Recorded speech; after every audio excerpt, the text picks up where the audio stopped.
Welcome to Vietnam Step by Step, the channel where I explain Vietnam the way people actually live it.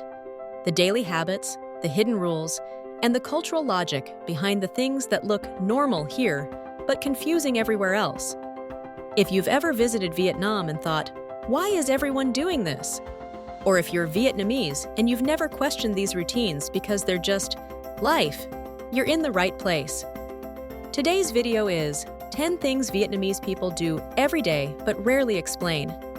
You'll see these in Hanoi, Saigon, Da Nang, pretty much anywhere you go.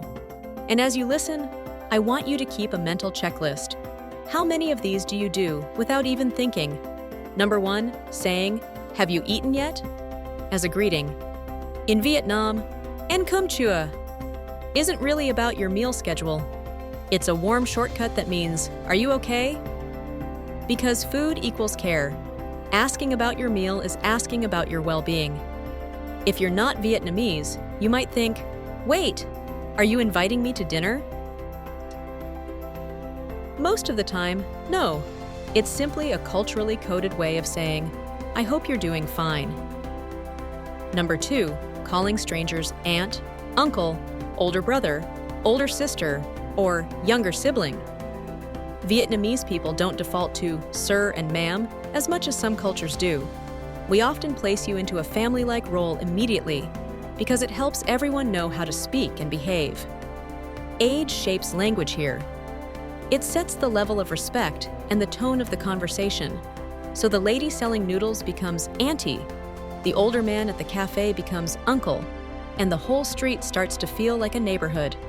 If you're foreign, it can sound like we're randomly adopting relatives. But it's not about blood, it's about social harmony.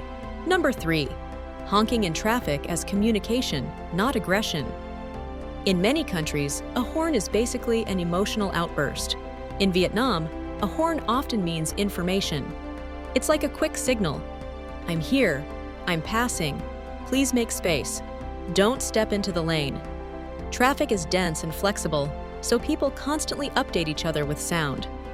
If you're new to it, you might feel like everyone is fighting, but most of the time, nobody is angry. They're just navigating. Number 4, drinking iced coffee even when it's cold. Yes, even on a chilly morning in Hanoi, you'll still see people sipping café suada. Why? Because it's more than a drink. It's a ritual. It wakes you up, but it also slows your mind down in a good way. You sit, you watch the street, you talk about life, and your day officially begins. If you're not from here, you might ask, why ice when it's cold? The simple answer is, we're used to it. The deeper answer is, it's comfort, identity, and routine in one glass. Number 5, eating street food on tiny plastic stools. If you've never sat on a stool so low, your knees rise toward your chest, you haven't experienced Vietnam properly. Street food here isn't only about taste, it's about closeness, close to the cook, close to the street, close to other people. It turns a sidewalk into a social space. Foreigners sometimes look at it and think, this feels improvised, and that's exactly the point. Vietnam doesn't wait for perfect conditions. It creates community wherever there's room. Number 6, asking personal questions quickly. Age, salary, relationship status. In many cultures, that's way too personal. In Vietnam, it often happens fast, and not always with bad intentions. Age tells you how to address someone properly. Work tells you where they are in life. And relationship questions, especially from older people, can be a default way of showing interest, even when it comes out awkward. Of course, sometimes it's intrusive and annoying. But a lot of the time, it's a clumsy attempt to connect, like, "I'm trying to understand your world."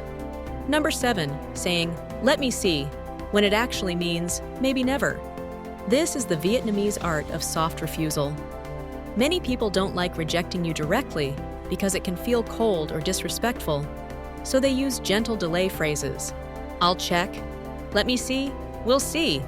If you're foreign, you might take it literally and wait for the follow-up. If you're Vietnamese, you already know what it means. Don't build your plans on it. It's not always dishonesty, it's social cushioning, a way to protect the relationship from awkwardness.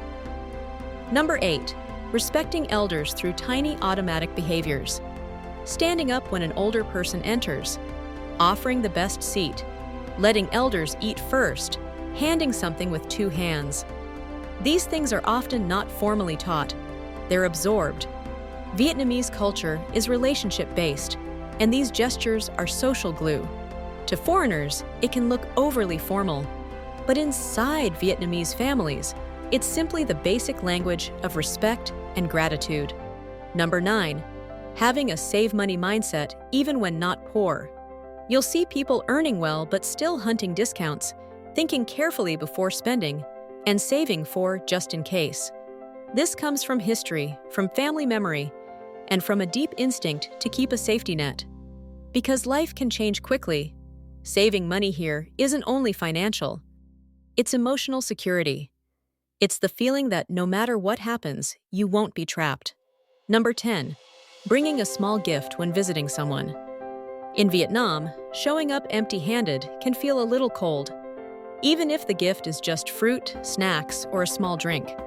The gift isn't about the price. It's about the message. I respect this visit, and I appreciate you. It sets a warm tone before you even start talking. If you're not Vietnamese, you might worry, do I have to bring something every time? You don't have to, but if you do, you'll feel the difference immediately. Smiles get bigger, conversation gets easier, the whole visit feels more connected. So those are 10 daily Vietnamese habits that look small but carry deep cultural logic. Care through food, family-like language, communication through sound, community on sidewalks, soft social navigation, respect through gestures, and security through saving. The interesting part is that none of these are written rules. People don't learn them from a handbook. They learn them by living here. Now I want to hear from you. Which one is the most Vietnamese to you? And if you're not Vietnamese, which one surprised you the most? Leave your answer in the comments. If you enjoyed this episode on Vietnam Step by Step, please like, share, and subscribe for more videos that explain Vietnam clearly, honestly, and one step at a time.